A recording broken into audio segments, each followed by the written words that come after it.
I like the young fella. He's feeling himself. Whoa! Whoa! He's feeling himself. Whoa! He's feeling himself. Whoa! He's feeling himself. Whoa! What's going on, people? Shimano YB back once again. So I can't play too much of that video because it's from Top Wank and they be doing the copyright BS. So let's check this angle where we compete for a bit longer. What actually happened? Well, it's not rocket science. Obviously, Haney lost his head and pushed Lomachenko. Really, to be fair, of all the pushes, it was quite violent, to be fair.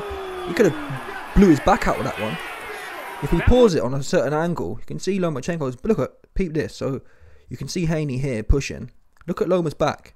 This guy's phone's in the way. Bit goofy looking ass dude.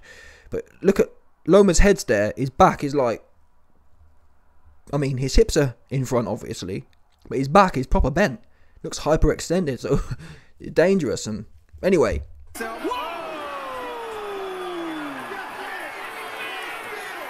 was the first moment all week we saw a break in the composure.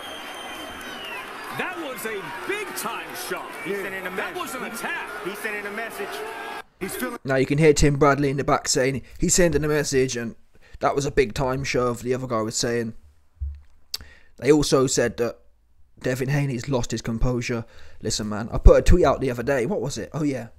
I put a tweet out in reaction to this shove. I said, listen, don't be doing no shoving if you go in there to hug to death. I'm Team Haney. I want Haney to wipe the floor. I think Haney will wipe the floor with Lomachenko. But what we ain't going to do is flip-flop. Don't be giving... Listen, I'm the first guy to say you should be on it. You should be proper looking to go for it. Before the fight, even after the fight, if you feel that way, even after the fight, you should kick off. But the point I'm making is, don't kick off before a fight and then do nothing in the ring. Yeah, we've seen, who was it? I think Caleb Plant. Well, Caleb Plant did it twice. Caleb Plant, I believe, pushed, what's his name? David Benavidez into the neck. And he also tried to slap Canelo and he got punched up both times. So just don't be doing that, man. You need to know your lane. You have to know your lane. Now, I believe Devin Haney is in the lane at 24 years old versus a 35-year-old man. If Devin Haney ain't in the lane now of giving his paws out, Lomachenko said quite rightly that he is now the Rigondeaux. Now, it's not exactly the same because Lomachenko's a career 135 fighter almost. Well, he's come up, to be fair, but I think has Haney come up from one? I don't know. Either way, Loma's a much smaller guy, despite being at the same weight.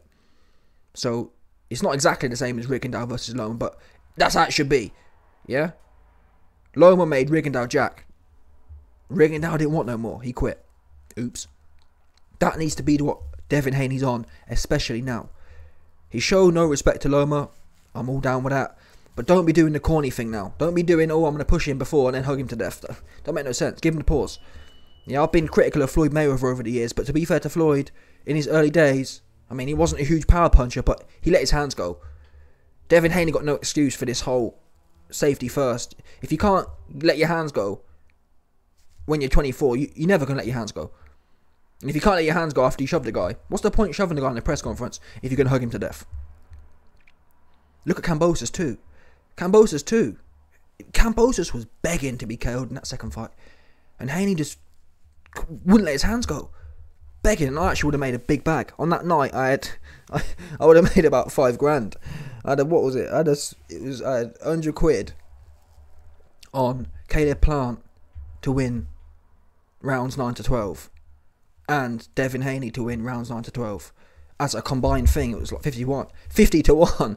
And the goofy looking ass Devin Haney was in there playing tic-tac-toe. And Kambosos was begging to go out. He was begging to go. Anyway, these need to be learning lessons for Haney. Surely. Now, I'm happy that he's mad. But please let it translate. Anyway, I won't keep going on. Let's get to the other part of this. Because Loma has since reacted to push. And he said the following. Lomachenko, after being shoved by Devin Haney at their weigh-in, he said, Devin is mine. Now he is mine. He doesn't... Stop it. He doesn't have the power. I felt it. He shoved me because he's scared. He's scared. Now listen, man, let me tell you now. These bars here, I rate these bars. Fair play to Loma, man. Like, these are the bars you need to come with.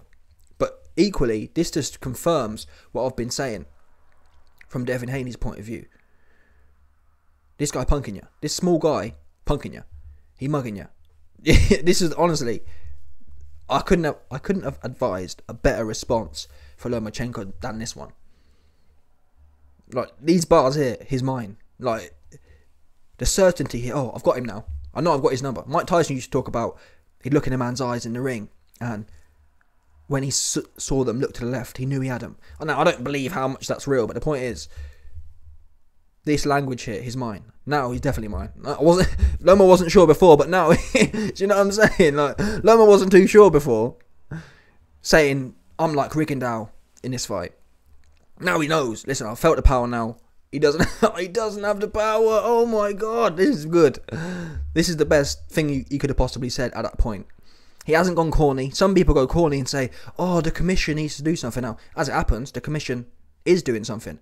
Devin Haney is reportedly likely to be fined for shoving Lomachenko. I'm surprised though, I've seen loads of shovings. Did Caleb Plant get fined for grabbing Benavidez or doing whatever else with Canelo? I don't know, but anyway. I didn't think... listen, it was a vicious shove though. I've showed you the pictures. It looked like Lomachenko's back was half blown out, truth be known. But anyway, respect to Loma, because, like I said, Loma didn't go out sad.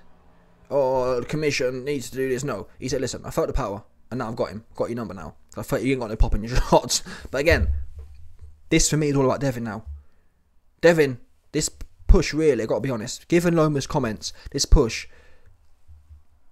is a bad look for Devin now, in that sense. Loma's played it perfectly, and it's on Devin now to say, listen, we'll see who ain't got no power.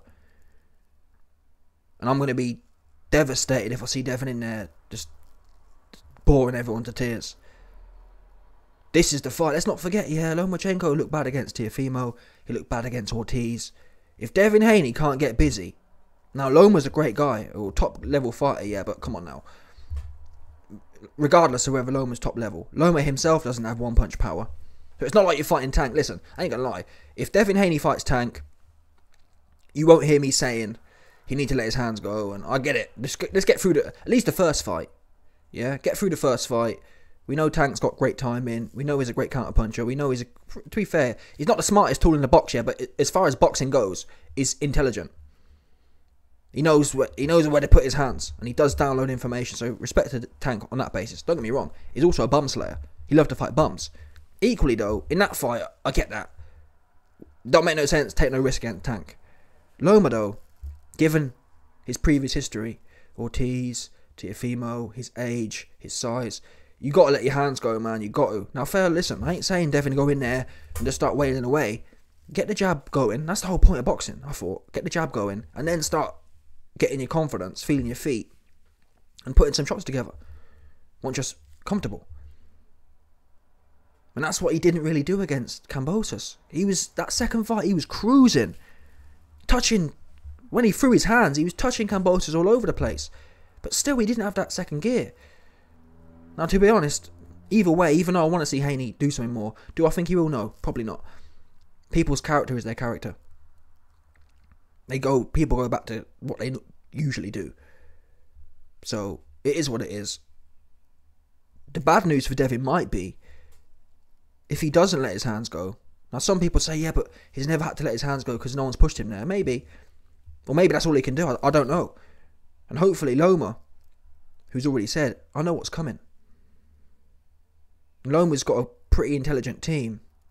So the whole jab, jab, grab thing, I'm not sure what the answer is for that, but if anyone can kind of break the code, you'd think it'd be Loma.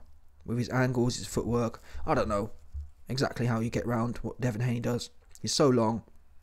Then again, other fighters have got round it as well, in all fairness. Plus, Lomachenko has a southpaw, which makes things... It can make landing the jab a lot harder, but then the straight right's open. Devin Haney does have a nice straight right. Anyway, it's an intriguing fight. I'm going to watch it, obviously. I hope Devin brings the fire, but the odds are he ain't going to bring the fire. He's going to do what he usually do. Anyway, let me know your thoughts, people. Smash the like button, subscribe, and let off the bell 100%.